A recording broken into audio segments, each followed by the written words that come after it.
¿qué tal? Mi nombre es Isabel Domínguez. Bienvenidos a la antesala de laparadoja.com.mx. En esta ocasión tenemos como invitado al fiscal Zona Centro, Eliodoro Araiza, y también a la licenciada Perla Hernández, quien es de la Unidad de Delitos Informáticos, ¿verdad? Así es, bienvenidos a los dos. ¿Cómo están? Muy bien, gracias. Muy feliz de estar aquí. Muy bien, muchas gracias por el espacio, por atendernos, por recibirnos. Muy bien, pues de académico y rector, pues ahora llegas ahí a la fiscalía. ¿Cómo se da? Con una invitación que me hace tanto el fiscal general como la gobernadora para sumarme al equipo de la fiscalía. Y bueno, pues lo hicieron de una forma tan amable que difícilmente me pude resistir. La verdad es que yo estaba en asuntos privados y en la parte de la academia, pero pues esta invitación a cumplir un ciclo, que seguramente será breve mi estancia nuevamente en la función pública, pero con muchas ganas por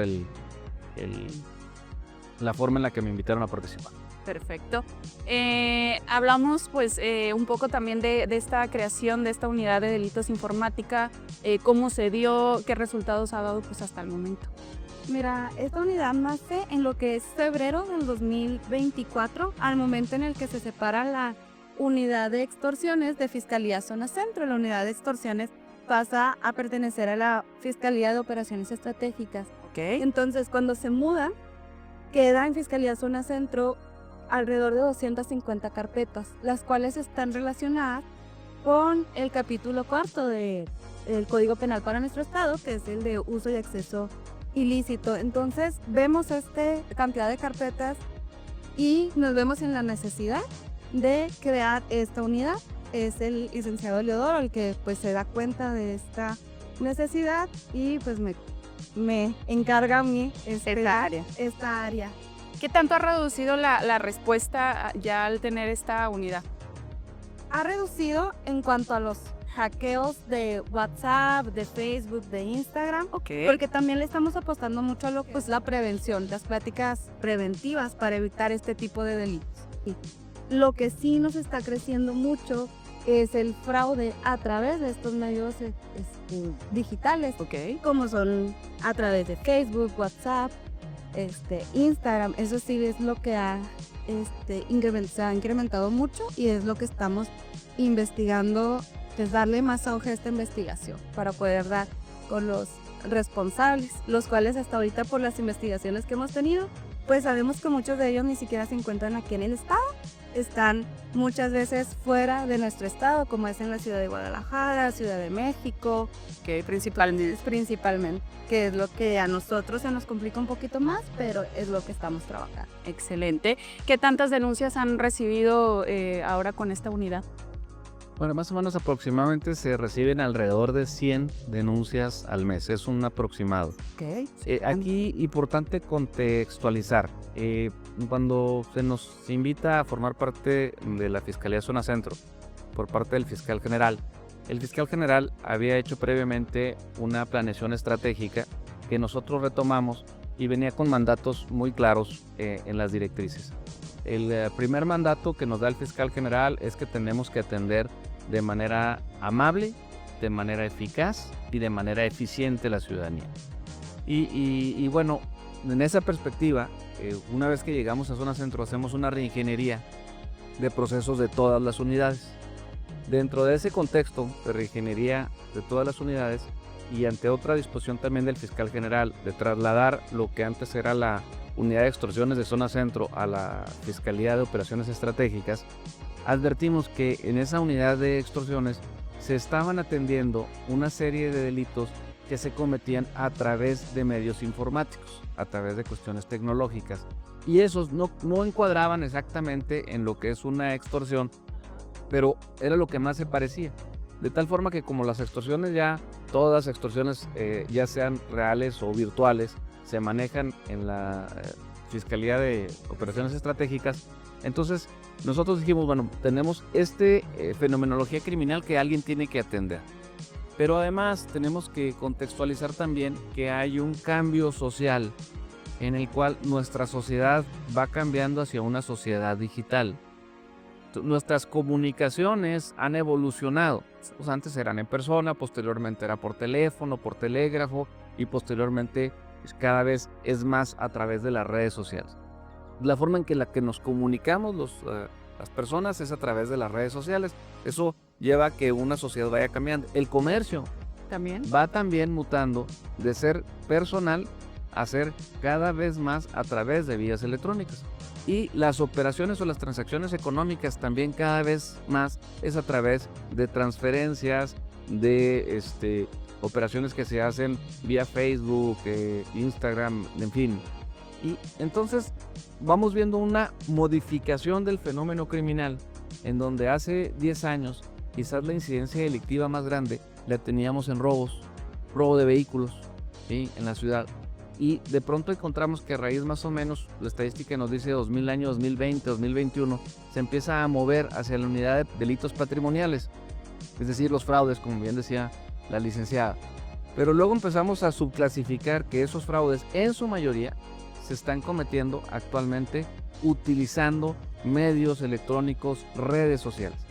Y entonces nosotros creemos que el futuro de la investigación de los delitos, de la incidencia delictiva, requiere unidad especializada. Por eso, pues en esta reingeniería dijimos hay que crear una unidad que atienda específicamente delitos informáticos, que nace originalmente con pocos ministerios públicos, pero que tiene una capacitación que van muy de la mano de los analistas, que requerimos precisamente expertos en áreas de informática para ver temas de hackeos, temas de robo de identidad, fraudes específicos. En fin, ya la licenciada podrá especificar más hacia esos delitos. Entonces, quisimos ponderar dentro de toda la reingeniería, que aquí también aprovecho rápidamente para señalar que fue muy importante también por el mandato de la gobernadora, que nos decía en las pláticas que hemos tenido, es una gobernadora que está muy pendiente de la atención de los ciudadanos en la parte de la procuración de justicia. Y entonces, para homogenizar, generar metodología, toda la Fiscalía nos dimos a la tarea de generar un manual de procedimientos para ministerios públicos, que es que lo hicimos además conjuntamente con la UASH para que tuviera mayor certeza académica, jurídica, y que nos permite actualizar la forma en que cada una de las unidades va a atender los delitos en particular. Es decir, a ver, ¿cómo debe de tratar un Ministerio Público de Homicidios su metodología una vez que aparece una noticia de crímenes? ¿Cómo debe hacer unos robo de vehículos? Y en el caso particular viene ya cómo se deben de atender los delitos informáticos. Que en muchas ocasiones, lo primero, hay una atención que se le tiene que dar a las víctimas de recuperar, por ejemplo, su cuenta de WhatsApp, su cuenta de Facebook. Sí, además, después se hace la investigación para ver si podemos dar con los responsables y resarcir el detrimento patrimonial que hayan sufrido. Pero esa vulneración en la identidad, en la intimidad de las personas, en sus redes sociales, es algo que se atiende de manera inmediata con el auxilio de los ministerios públicos para poder recuperar sus redes sociales, que es algo que siente que alguien más está hablándole a mis contactos en mi nombre, pidiéndoles dinero o haciéndose pasar por mí, y eso es algo que es un servicio que se da de manera inmediata y que es sumamente importante. Entonces, en ese contexto es que vimos sumamente importante dar a conocer nueva atención que se está dando por parte de la Fiscalía, cumpliendo estos mandatos de la gobernadora y del fiscal general, para que precisamente podamos actualizarnos a los tiempos y a los delitos, a la fenomenología que está siendo víctima hoy en día la ciudadanía. Perfecto. Se tiene bastante personal para atender todas estas unidades, y en específico pues la unidad de delitos informáticos. Siempre nos va a faltar personal, pero como parte de esta reingeniería de procesos, hemos tratado de hacer más con menos. Y entonces hemos tratado de eficientar los procesos. Parte de este manual tiene que ver precisamente en cómo atendemos por volumen, ¿sí? En el caso particular de los delitos informáticos, encontramos ciertos modus operandi. Entonces, los ministerios públicos, en compañía con el centro de análisis, que tenemos analistas, tratan de identificar, oye, a ver, misma cuenta bancaria, mismo modus operandi, el lenguaje que utilizan, y entonces tratamos de agrupar. Seguramente todos estos delitos, 5, 10, 15, 20, 100, 200, están siendo cometidos por la misma persona, por la misma banda, que tal y como comentaba la licenciada, en muchas ocasiones ni siquiera están en el estado. Esto implica todo un reto, porque al final de cuentas, como pueden hacerse las llamadas o pueden hacerse las comunicaciones de redes sociales desde San Luis Potosí, Querétaro, Estado de México, Michoacán, en fin, cualquier otra parte, incluso del extranjero.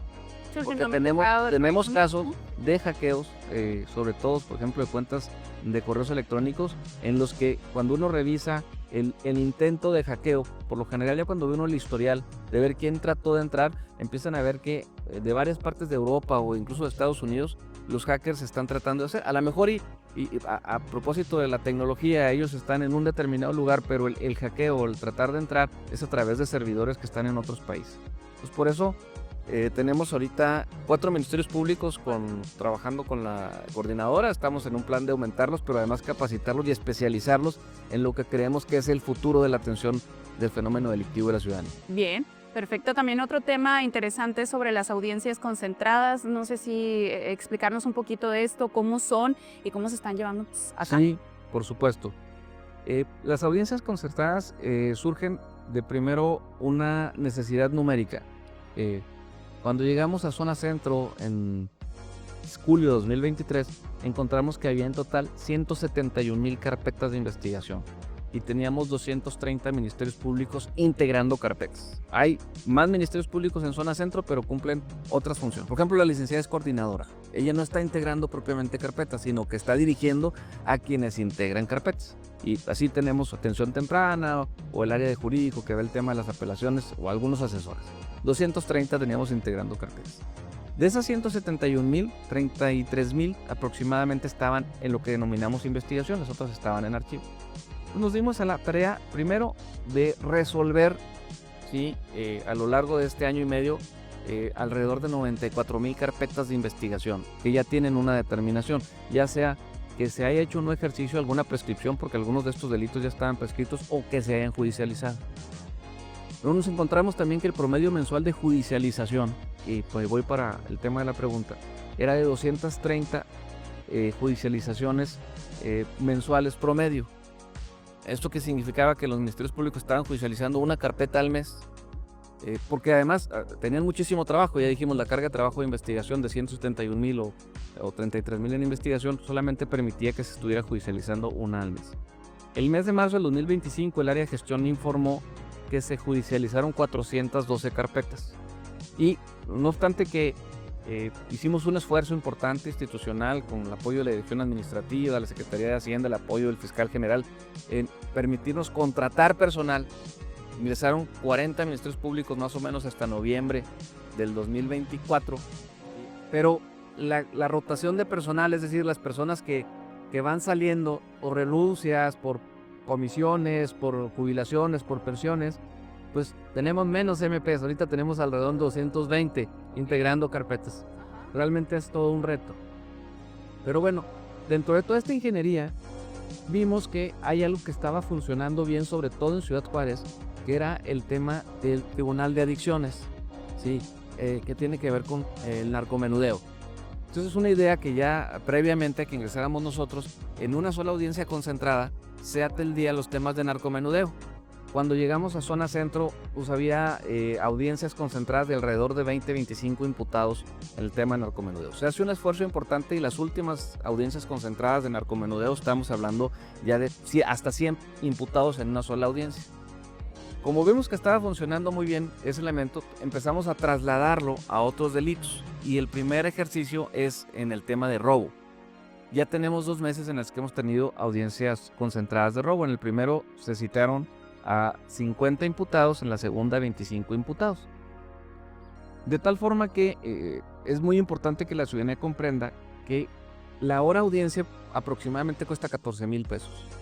Si nosotros llevamos por separado estas 50 audiencias, este costo, más o menos un asunto de este tipo se debe consumir entre 3 y 5 horas de audiencia, entre lo que es la formulación de imputación, la vinculación aproximadamente y en todo caso el tiempo del debate de la salida alterna.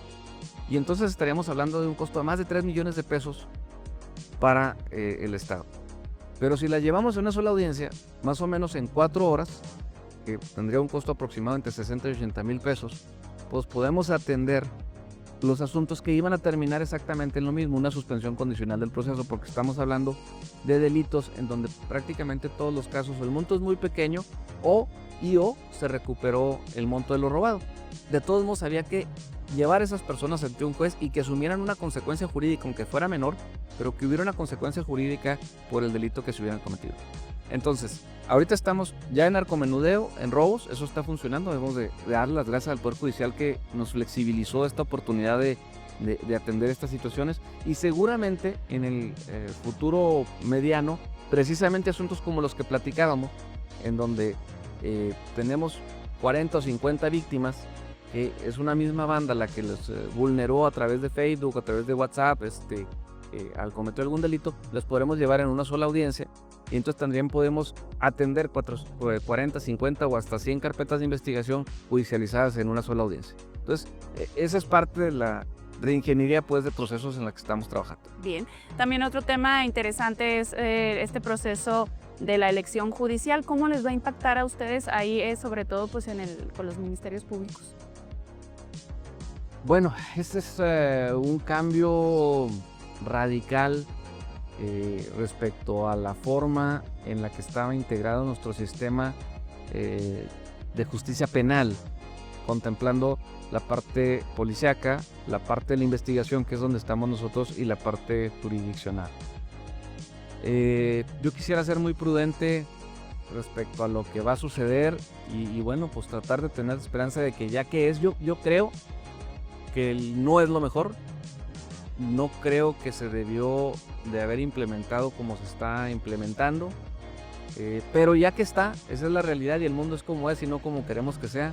Pues soy optimista de que pues, la ciudadanía pueda tener la sapiencia para elegir dentro de la multitud de candidatos a quienes tengan el mejor perfil para convertirse en juzgadores. Y al final de cuentas nosotros seguiremos integrando las carpetas y planteándolos ante los jueces y esperando que esto funcione bien. ¿Crees que regresen altos índices de impunidad con esto?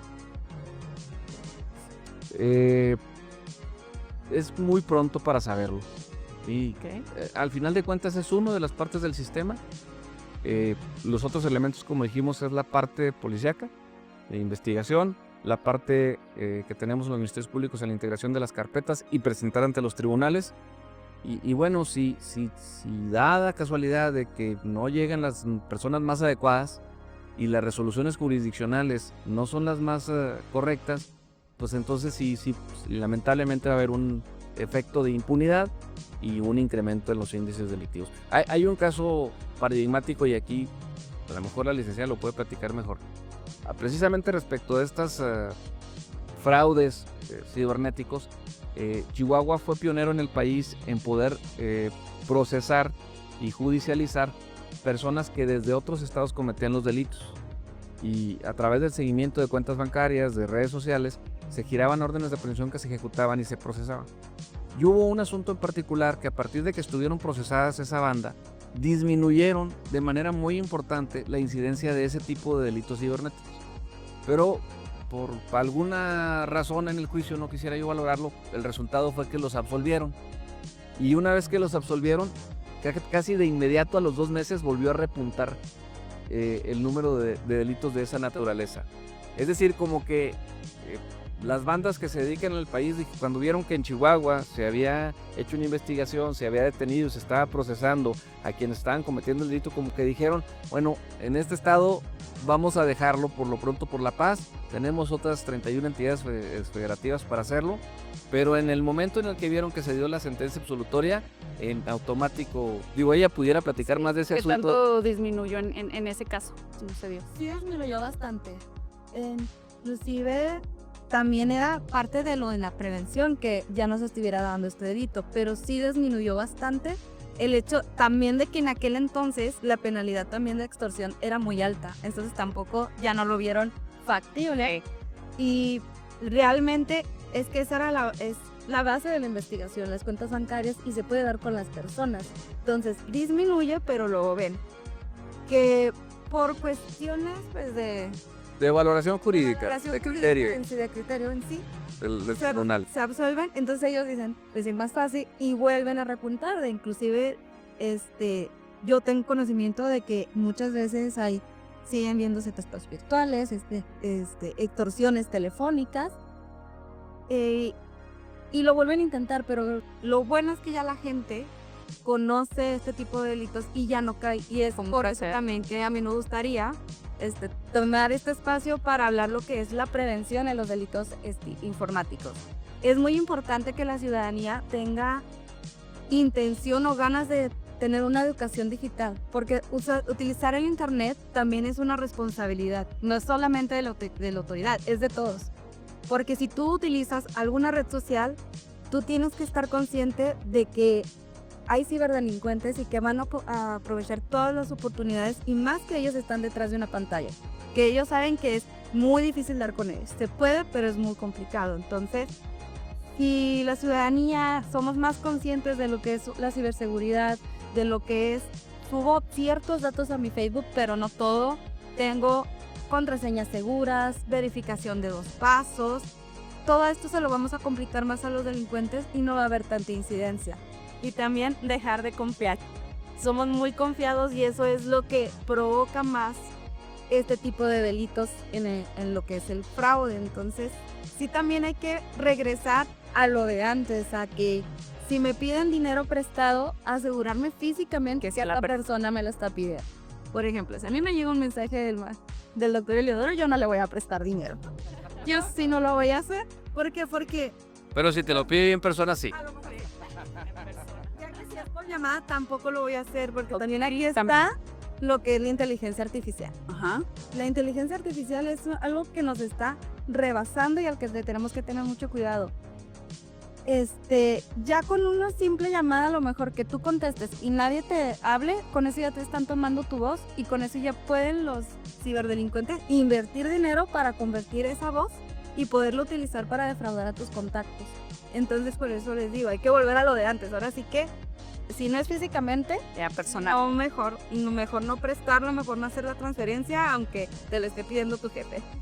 Porque sí es muy importante esto, y que la ciudadanía tenga conocimiento de que estas cosas suceden, porque ya el futuro ya está aquí, o sea, ya la inteligencia artificial nos está rebasando y sí hay que tener mucho cuidado. Siempre verificar la información antes de hacer cualquier depósito. Yo a las víctimas les digo, si ustedes reciben una llamada donde los estén amenazando o de alguien que se esté portando muy bonito con ustedes con un préstamo, no depositen. O sea, si les están pidiendo un depósito, es casi seguro que va a ser una extorsión o un fraude.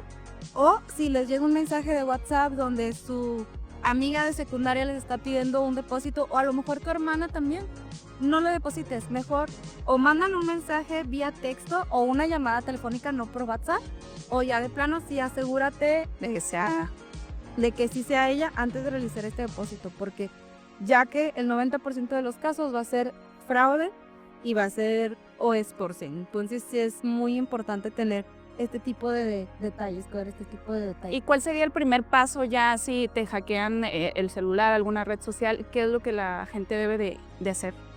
Lo que deben de hacer es, claro, que comunicarse con nosotros y también avisarle a sus contactos, ya sea por otro mensaje, por llamada. Los delincuentes lo que hacen es, cuando te hackean, ellos no tienen en sí acceso a todos tus mensajes o a todo tu teléfono.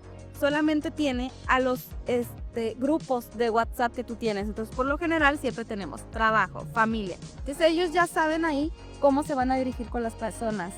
Entonces, avisarle a tu círculo más cercano, por favor, que no depositen, y comunicarse con nosotros. También hay que ser conscientes. WhatsApp, Meta, Instagram, Facebook son de la compañía Meta y ellos tienen sus propios términos y condiciones. Entonces, por eso les digo, es una responsabilidad utilizar esto. Porque tú, al momento de que abres un Facebook, tienes una cuenta de WhatsApp o Instagram, estás en los términos y condiciones de esta plataforma. Entonces, le avisas a tus contactos, acudes con nosotros, o también puedes marcar a lo que es o buscar la policía cibernética de la Fiscalía o de la Dirección de Seguridad Pública Municipal. Ellos también apoyan mucho en el proceso. Y es tratar de recuperar tu WhatsApp también. Si tienes WhatsApp, Facebook o Instagram, Telegram, utilizar la verificación de 2 pasos. Esta verificación le va a evitar a los delincuentes poder acceder a tu WhatsApp, ¿sí? Entonces, es tener eso, acudir con nosotros. Muchas veces la aplicación te va a marcar que hasta dentro de 24 horas vas a poder ingresar. Que ya los delincuentes, si tú no tenías la verificación, ellos la activaron. Ya si en las 24 horas no se puede, sí hay que esperarse 7 días. La aplicación lo marca así y no hay ninguna forma en la que nosotros podamos evitar eso. Pero también muchas veces vienen las víctimas y me dicen, es que ya cambié de teléfono, ya cambié de chip. Entonces no, es quedarte con tu teléfono para poder recuperar tu cuenta y ya si después ya te quedaste, como que ya no quieres ese número, ya lo puedes cambiar. Pero primero es recuperar tu cuenta, activar la verificación y así evitar que pues sigan utilizando tu red. Perfecto. Y hablando pues de otro tema también, se habla de un cambio ahí a la reforma de la ley orgánica dentro de la Fiscalía General del Estado. ¿Cómo va avanzando este tema? Bueno, supongo que ese tema se está revisando por el área jurídica de Fiscalía General. Ok. Nosotros no, por el momento no tenemos conocimiento si está en proceso alguna reforma en ese sentido. Me gustaría, poner 3 o 4 ejemplos de delitos para que sea más. Miren, hay un caso en particular. De pronto hay páginas de Facebook, por ejemplo, que comercialmente, pues algunas personas que se dedican, vamos a pensar en el ramo inmobiliario, y tienen ya acreditada su página de Facebook como alguien que efectivamente está atendiendo a los clientes, que sí es real, que no hay, y eso le ha permitido a lo largo de los años tener un cierto prestigio y una base de clientes, de seguidores, que pues le permite tener mayor presencia. De pronto, si se hackea esa cuenta de Facebook y lo obtiene otra persona, se la puede vender a alguien más que se queda con todos sus seguidores, y entonces el trabajo de años de una persona o de una empresa, pues tienen que volver a empezar. Es muy difícil determinar patrimonialmente, cuantificar ese asunto. Y si no se toman las medidas que dijo la licenciada de inmediato para recuperar la cuenta, pues ya después de algún tiempo ya va a ser muy difícil, o ya al final de cuentas el prestigio de esa persona o de esa empresa en un cierto giro comercial, pues ya sufrió alguna alteración. Otro tema, por ejemplo, recuérdense que al final de cuentas con la inteligencia artificial, con los software que existen de análisis de data, el Big Data, los delincuentes pueden tener acceso a nuestras, con todo lo que nosotros publicamos, nuestras fotos, nuestros estados de ánimo, nuestros gustos, en fin, ellos pueden más o menos analizarlos, y entonces de pronto ven vulnerables a algunas personas en temas sentimentales, y empiezan a tratar de contactarlos y ofrecerles alguna relación sentimental, y empiezan a mandar fotos ficticias, empiezan a hablar bonito, etcétera, etcétera. Incluso empiezan a generarles que van a contraer matrimonio, o oye, mira, ya te compré el anillo de compromiso, simplemente y ahí está la foto del anillo de compromiso, simplemente me tienes que depositar porque yo no puedo de aquí realizar el pago. Y es increíble cómo se aprovechan de la naturaleza y de la nobleza humana para vulnerarnos. Y a veces algunos familiares van con nosotros y nos dicen, oiga, explíquele a mi hermana, a mi tía, a mi cuñado, ¿sí? que esto es, y vamos y les decimos, oiga, esto no es real, y hay una resistencia de entrada, parece que estamos nosotros obstaculizando su relación sentimental, ¿verdad? Ese sería otro muy delicado, es a propósito de los servicios de acompañantes. Porque, y ese casi no se habla públicamente, aprovecho la oportunidad para decirlo porque es un tema muy delicado.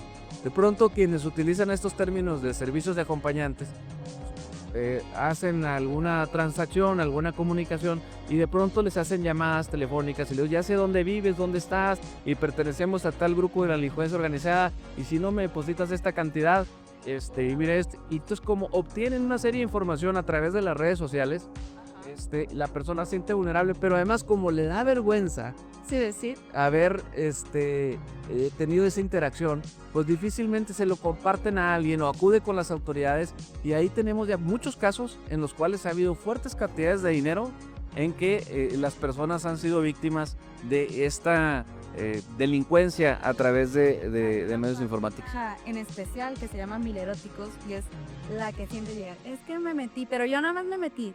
¿Qué? Esa página, ¿Cómo así va a haber? Te roba tu teléfono, entonces es ahí donde les obtienen la información, y la verdad es que sí es una extorsión pues pesada, porque sí te mandan videos de personas a las que están torturando, personas armadas. Sí, se asusta la gente. Entonces sí es... ¿Cómo te llama la página? 1000 eróticos. 1000 eróticos, ok. Para que no entren ahí, por favor. Perfecto. Y el consejo en la parte de la prevención es que aún no vamos a poder evitar el comercio digital. El comercio digital llegó para quedarse. Pero bueno, sí, cuando hacemos este tipo de transacciones comerciales, pues utilizar plataformas ya verificadas. Por ejemplo, Mercado Libre, Amazon o tiendas ya muy verificadas que sí sean, verificar que sí sea la página. Ellos incluso tienen candados de seguridad en que no liberan el dinero del pago hasta que el cliente dice que recibió la mercancía. El problema es cuando en otras plataformas, en Facebook por ejemplo, de pronto te dicen, oye, te vendo un sillón y mira, aquí están las fotos del sillón y cuesta 5,000 pesos. Oye, pero para no seguirlo ofertando, deposítame 2,000 pesos y luego ven a recogerlo en tal fraccionamiento, en tal casa. Y la gente deposita los 2,000 pesos porque aparte considera que es una buena oportunidad y de pronto llega al fraccionamiento y resulta que ni existe, ni vive ahí la persona y en realidad le hablaron de otro tema. Y por último, ahí nomás el tema de la prevención. Miren esto que es el comercio digital. Cuando les manden alguna captura de una supuesta transacción, de una transferencia, verifiquen en su cuenta, en su aplicación, que efectivamente cayó el depósito y que ya no se pueda cancelar. Porque en muchas ocasiones hacen el depósito y luego lo cancelan y entonces es cuando pues se comete el delito. Sí, tenemos mucha incidencia en las transacciones ahora de Remedios de que suben, no sé, un teléfono a venta. Y lo que hacen los delincuentes es mandar a un Uber, a un Didi, a un InDriver, a que recoja ese aparato. Estas personas solamente son contratadas vía plataforma, entonces fingen realizarles el depósito y pues ya el Didi pues se queda con el celular y se retira. Muchas veces les piden que los empeñe y los Didi sí pues depositan el dinero. Entonces ya la víctima se queda sin su aparato y sin su dinero, porque la transferencia pues siempre fue ficticia. Siempre es asegurarte que sí, como dice el doctor, que si te llegó la transferencia, no se pudo cancelar y ahora sí entregar el aparato, porque sí hay mucha incidencia de este tipo de situaciones. Perfecto. Muy bien, otro tema también que me gustaría abordar es sobre el tema de aras. Antes de que termine pues la administración, ¿se hará justicia en esto o cómo van? Bueno, mira, en lo que corresponde a Fiscalía, aquí tendremos que ver que esa fue una fenomenología particular. En el caso de Zona Centro llegamos a tener hasta 6,000 querellas por el tema de aras. Se tuvo que crear un grupo especial para atender el grupo de aras. Lo hicieron los fiscales que me antecedieron, tanto el licenciado Carlos Mario Jiménez como Francisco Martínez. Fueron muy atingentes en atender esa fenomenología con un grupo especial, o sea, Araceli Chávez y los ministerios públicos que la han acompañado. Y bueno, tuvieron también, utilizando las herramientas del Código Nacional, pudieron asegurar una serie de bienes inmuebles. Y hoy todavía la Fiscalía pues, está tomando las medidas para que esos bienes inmuebles pues, permanezcan dentro de los bienes que están ya decomisados en una sentencia. Logramos ya tener una sentencia en la cual se condena a la persona moral y nos permite tener el decomiso de estos bienes. No va a alcanzar, eso es importante, para cubrir el monto total, sí, porque no se completa, pero de manera proporcional se debe de encontrar la forma en la que proporcionalmente esos bienes se puedan constituir para proporcionalmente dar algo de reparación del daño. El estado procesal que existe en este momento de esa área es que existe una sentencia del Poder Judicial del Fuero Común. Hubo todo un proceso, una sentencia, pero esa sentencia se encuentra impugnada vía amparo directo. Y hasta que no se resuelva el amparo directo puede ser que confirme la sentencia, en cuyo caso lo que procederá ya será iniciar el proceso para dar la reparación del daño con base en los bienes que están asegurados. O bien puede ser que repongan el procedimiento, o puede ser que concedan el amparo y tengamos que volver a empezar. Okay. ¿Y cuánto tiempo se va a tardar esa sentencia? Difícilmente es preverlo, no es algo que podamos explicar. Los amparos a veces se resuelven en 3 meses y a veces en 5 años. Depende de la complejidad. Y partiendo de la base de que este es un asunto sumamente complicado, pues tendremos que esperar a qué sucede con los tribunales federales. Nosotros entendemos, hay empatía respecto a las víctimas que están desesperadas, que quisieran que hubiera una justicia. A veces piensan que es el Ministerio Público el culpable de que no se les haya reparado el daño, pero la verdad es que el Ministerio Público no los convenció de que entraran en esta situación. Fueron víctimas de un engaño. Aquí habría que decir, cuando se da el fenómeno de Aras, los criterios de los jueces eran que ese tipo de operaciones no constituían un fraude. O sea, en los antecedentes previos a Aras, encontramos resoluciones en donde se habían negado órdenes de aprehensión. Recuerdo el caso internacional de franquicias Elite, porque los jueces decían, no, como al final de cuentas hubo una operación comercial y tú aceptaste y si hubo retorno de dinero aunque no fuera total, es un incumplimiento de obligaciones civiles. Es Aras la que permite cambiar el criterio de los tribunales en decir, oigan, esto en realidad es lo que se conoce en criminología como un esquema Ponzi, que existe hace más de 100 años y que precisamente a través de la modernidad, pues ahora se pudo hacer una escala mucho mayor.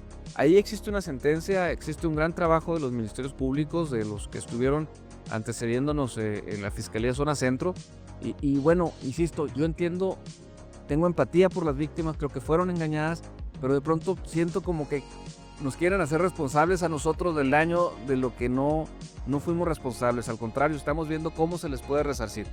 Lo que es delicado es que después de Aras siguieron existiendo varias de estas empresas y sí insistir en esto a las personas de que no sean confiados a la hora de hacer una operación comercial, a la hora de invertir su dinero, verifiquen con quién están invirtiendo su dinero. Este tipo de empresas lo que utilizan es el sistema de redes, entonces quien te invita pues es un familiar cercano, es un amigo que te dice que a él sí le están dando dinero y él en realidad se va a convertir en otra víctima. Pero tú entras por la confianza de la persona que te está invitando a través de una pirámide, precisamente. Pero entonces hay que ser muy desconfiados de dónde invertimos nuestro dinero, cómo lo manejamos para no ser víctimas de un delito como esto. Después de Aras, ¿cuántas empresas más detectaron así? No tengo el número exacto, pero sí fácil más de 10. Ok, después de... Sí, unas más grandes, otras más pequeñas, fácil más de 10. Perfecto.